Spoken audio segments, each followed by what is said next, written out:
दोस्तों, कैसे हैं आप लोग। आज मैं आपके सामने बहुत ही अच्छे से टिप्स लेकर आई हूँ जो कि आपके बहुत ज़्यादा काम में आने वाले हैं और ऐसे टिप्स हैं जो कि आपने कभी सुने भी नहीं होंगे। तो चलिए अपनी वीडियो की तरफ चलते हैं, लेकिन सबसे पहले आप मेरे चैनल को सब्सक्राइब कीजिएगा। मैं नीलकमल रेसिपी में आपका बहुत बहुत स्वागत करती हूँ। देखिए, ये है हमारी पुरानी शर्ट। अक्सर शर्ट पुरानी हो जाती है, हम उसको फेंक देते हैं, काट कर पोंछे कर रूम में ले लेते हैं या फिर किसी काम वालों को दे देते हैं। लेकिन ये शर्ट बहुत काम में भी आ सकती है। क्या आपको पता? तो देखिए, ये पुरानी शर्ट है, इसका कॉलर घिस गया है। मैं इसका बहुत ही अच्छा से आपको उपयोग बताऊंगी। तो सबसे पहले हम शर्ट के बटन लगा लेते हैं। बटन हमने शर्ट के इस तरह से लगा दिए, जैसे हम पहनते हैं ना, उसी तरह से हमने शर्ट के बटन लगा दिए। और बटन लगाने के बाद अब मैं इस शर्ट को उल्टा कर दूंगी और उल्टा करने के बाद हम शर्ट को कुछ इस तरह से बिछा देंगे। और बिछाने के बाद देखिए, शर्ट कुछ इस तरह से नज़र आने लगी है। और इसके बाद जो इसका नीचे का हिस्सा है, जहाँ बटन लगते हैं, उसके नीचे जो इसका पार्ट होता है शर्ट का, उसको हम सुई धागे से सिल देंगे। तो सुई धागे से सिलने के लिए आप चाहे मशीन से भी सिल सकती हैं, जो सिलाई मशीन होती है उससे, चाहे आप सेफ्टी पिन का भी इस्तेमाल कर सकती हैं। तो मैंने देखिए ये सुई धागा लिया है, धागा थोड़ा सा मोटा लिया है और उसके बाद मैंने इसमें थोड़ा लंबे लंबे टाँके इसमें लगा दिए हैं। बहुत ज़्यादा महीन मैंने ये सिलाई नहीं की है। तो देखिए, मैंने इसमें इस तरह से ये धागे से इसको सिल दिया है, जो शर्ट का नीचे वाला हिस्सा है। और सिलने के बाद कुछ इस तरह से हमारी ये शर्ट हो गई। और सिलने के बाद जो इसका नीचे का हिस्सा होता है ना, वो नीचे से पूरा बंद हो जाएगा। तो आप सोच रहे होंगे ये शर्ट सिलकर क्या कर रही पुरानी। तो मैं आपको बताऊंगी कि हम इस पुरानी शर्ट को कितने काम में ले सकते हैं। तो देखिए, ये शर्ट सिल दी है और सिलने के बाद इसका जो धागा होता है, जो एक्स्ट्रा धागा है, उसको हम काट देंगे। और काटने के बाद फिर अब इस शर्ट को हम फिर से सीधा करेंगे। पहले हमने उल्टा किया था, उल्टा करने के बाद नीचे का हिस्सा इसका सिला था। अब इस शर्ट को हम आगे की साइड से सीधा कर देंगे। और सीधा करने के बाद देखिए, शर्ट हमारी कुछ इस तरह से हो गई। जैसा हम शर्ट पहनते हैं ना, उसी तरह से ये हमारी सीधी सी शर्ट हो गई। जो इसके किनारे दब गए हैं, उन किनारों को हम इस तरह से खोल लेंगे।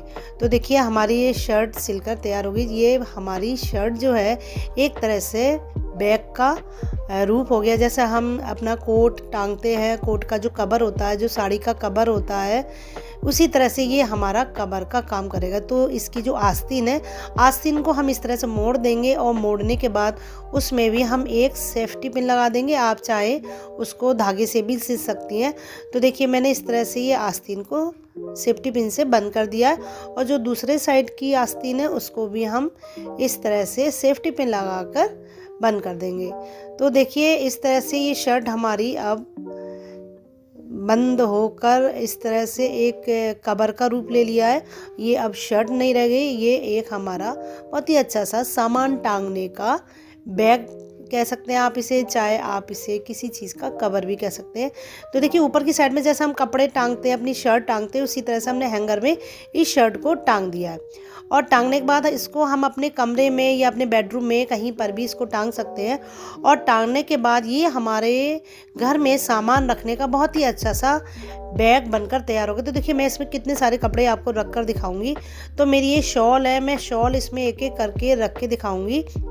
तो इसमें हम इस तरह से शॉल रख देंगे। पहले हम ऊपर का एक बटन खोल लेंगे और खोलने के बाद हम इसमें एक एक करके अपनी 4 से 5 शॉल को रख देंगे। शॉल भारी होती है, लेकिन ये शर्ट इतनी मजबूत हो गई है कि बिल्कुल भी नीचे से नहीं खुली है। और इसमें आप बहुत सारा सामान रख सकती हैं। इसमें आप अपने कंबल भी रख सकती हैं, अपनी चादर भी रख सकती हैं, आप इसमें अपने तकिए भी रख सकती हैं, क्योंकि ये शर्ट बड़ी है और इसमें बहुत सारा सामान आ जाएगा। तो देखिए, मैंने इसमें 4 से 5 अपनी शॉल रख दी है। और रखने के बाद देखिए, कितना अच्छा ये एक तरह से बैग बनकर तैयार हो गया। इसमें ना धूल जाएगी और ना ही कोई गंदगी पहुंचेगी। तो इस तरह से आपके जो कपड़े हैं ना, वो एकदम सेफ रहेंगे, गंदे नहीं होंगे। बार बार उन्हें धुलो, अगर वो गंदे हो जाते हैं तो इस तरह से आपके कपड़े साफ़ सुथरे बने रहेंगे। तो देखिए, हम ऊपर के दोनों बटन लगा देंगे। और बटन लगाने के बाद देखिए, हमारी शर्ट इतनी मजबूत है कि बिल्कुल खुली भी नहीं है और ना ही इसकी सिलाई नीचे से खुलकर कपड़े इसमें से गिरे हैं। तो कुछ इस तरह से ये हमारा एक बैग बनकर तैयार हो गया। इसको आप अपने बेडरूम में दरवाजे के पीछे या अपने कबर्ड में इसको टांग सकती हैं। और टांगने के बाद आप इसमें अपनी साड़ियाँ भी रख सकती हैं। आप इसमें बहुत सारे अपने कपड़े किसी भी तरह के रख सकती हैं। तो देखिए, मैंने इसमें 4 से 5 शॉल रख दिए हैं। फिर भी इसमें बहुत सारी अभी जगह है। तो मैं आपको बताऊंगी कि आप इसमें और भी क्या क्या सामान रख सकती हैं। और देखिए इतना मजबूत है कि ये गिरा भी नहीं है, और ये देखने में भी इतना अच्छा लग रहा है, एकदम से बैग बनकर तैयार हो गया, बहुत सुंदर सा। इसके बाद मैं इसमें कुछ स्वेटर भी रख के आपको दिखाऊंगी, क्योंकि इसमें अभी काफ़ी जगह है जिसमें हम अपना और भी सामान रख सकते हैं। तो देखिए इसमें हम अपने स्वेटर रखेंगे, 4 से 5 मैं इसमें स्वेटर रख दूंगी। उसके बाद भी इसमें जगह बचती है, तो आप इसमें अपने सॉक्स रख सकती हैं, अपने मफलर रख सकती हैं। तो देखिए मैंने 4 से 5 इसमें स्वेटर रख दिए हैं, और स्वेटर रखने के बाद भी इसमें जगह बची है, लेकिन मैं भी इसमें और सामान नहीं रखूँगी, आपको इसमें इतना ही रख के दिखाऊंगी कि देखिए इसमें हमने कितने सारे कपड़े रख दिए। और ये देखिए आराम से टंगा है, बिल्कुल गिरा भी नहीं है, बहुत मजबूत है। इसमें आप अपने कपड़े रख सकती हैं, इसमें धूल मिट्टी नहीं जाएगी और ना ही गंदे होंगे, कपड़े आपके बिल्कुल नए जैसे बने रहेंगे। और इसके बाद जो इसकी आगे पॉकेट बनी हुई है ना, उसमें आप अपने रिमोट रख सकती हैं, मोबाइल रख सकती हैं, बच्चों के पेन पेंसिल भी रख सकती हैं, कुछ भी आप इसमें सामान रख सकती हैं। और कुछ नहीं तो जो डेली का हमारा न्यूज़पेपर आता है, जो इधर उधर हमारा पड़ा रहता है, उस पॉकेट में हम इस न्यूज़पेपर को रख सकते हैं। तो देखिए कितने काम में आने वाली ये पुरानी शर्ट है। तो आप अपनी पुरानी शर्ट को कभी मत फेंकिएगा, आप इस तरह से 4-5 शर्ट बनाकर थैले की तरह टांग सकती है, और ये आपका बहुत अच्छे से कपड़ों के कवर बनकर तैयार हो गया। इसमें आप कुछ भी रख सकती हैं। तो कैसी लगी आपको टिप्स ज़रूर बताइएगा। इसके बाद हम अपनी अगली टिप्स की तरफ चलते हैं। हमें लगाना है घर में पोछा, और घर में बहुत सीलन की बदबू आती है, तो हमें बहुत ही बढ़िया सा टिप्स आपको बताऊंगी। आप कुछ नहीं करिएगा, आप अपनी एक्सपायरी जो दवा होती है, 2-3 दवा की जो गोलियां होती हैं वो इसमें डाल दीजिएगा। उसके बाद डाल दीजिएगा टैल्कम पाउडर। टैल्कम पाउडर डालने के बाद आप घर में पोछा लगाएंगी तो आपका घर जो है एकदम भीनी भीनी खुशबू से भर जाएगा। जो घर में सीलन की बदबू है और जो गंध आती है, क्योंकि खिड़की दरवाजे इस समय बंद रहते हैं, जाड़े का मौसम है, ना धूप निकल रही है, तो ऐसे में घर में थोड़ा सा अजीब सी स्मेल आने लगती है। तो आप अपने पोछे में ये पाउडर डाल दीजिएगा, और आपकी जो दवा एक्सपायरी हो जाती है उन दवा को डाल दीजिएगा। तो आपके घर में सारा घर जो है खुशबू से भर जाएगा, और जो भी आपके घर में कीटाणु हैं वो भी दूर हो जाएंगे। तो देखिए मैंने इस तरह से पोछे में ये मोप डालकर इससे पोछा लगाया, तो मेरे घर में इतनी अच्छी सी खुशबू आने लगी है। तो जब भी 4 से 5 दिन हो जाते हैं, उसके बाद पानी में मैं ये पाउडर डालकर इस तरह से घर में पोछा लगा देती हूँ, तो घर में बहुत अच्छी सी खुशबू आती है। जो भी सीलन की जो स्मेल होती है, जो खिड़कियाँ बंद रहती है, वो सारी स्मेल दूर हो जाती है। तो इस तरह से आपके घर में जो भी स्मेल आ रही हो, तो आप अपने घर में जो भी पोछा लगाती हैं तो उसमें आप थोड़ा सा पाउडर डाल दीजिए। अगर आपके पास पाउडर एक्सपायर हो गया है, एक्सपायरी पाउडर होता है हम फेंक देते हैं, उस पाउडर को भी आप पोछे के पानी में डालकर आप इस तरह से अपने घर में पोछा लगा सकती हैं। तो ये बहुत ही अच्छी सी टिप्स है, आपका घर एकदम खुशबू से महक उठेगा और आपको अपने घर में अच्छा भी लगेगा, क्योंकि घर में स्मेल नहीं आएगी। इस समय बहुत स्मेल फैली हुई है, धूप भी नहीं निकल रही है, तो घर जो है सीलन जैसा हो गया, गीला गीला सा लगता है। तो इस तरह से आप अपने घर में पाउडर का पोछा लगाइए और अपने घर को एकदम खुशबू से महकाइए। तो आपको ये कैसी टिप्स लगी मुझे कमेंट बॉक्स में ज़रूर बताइएगा।